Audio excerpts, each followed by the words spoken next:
حبیب خدا میگوید اگر کدام جوان یا کدام موی سفید یا کدام دختر یا کدام کمپیر اگر قرآن خوان باشد، روز قیامت اگر ملائکه های دوزخ او را گرفته در دوزخ هم که پرتایند، محترق او را دوزخ نمی سوزاند. حتی حبیب خدا چی میگوید؟ میگوید لو جعل القرآن فی اهاب ثم القی فی النار محترق. همینش برای شما باید بسنده باشد. در هر پوستی که، در هر دلی که اگر قرآن جایگیر باشد، دوزخ او را سوزانیده نمیتواند. خوش به حال اون جوانهایی که امروز قرآن خوان هستند.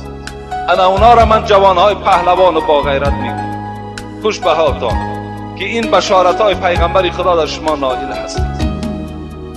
این از دعای پیغمبر خدا که از بدی چشم، یعنی بین چشمی که قرآن نظر نکند، از بدی زبان، زبانی که اگر کلام الله را خوانده نتواند، از این پیغمبر خدا گفتم پناه به سوی الله طلب کنید.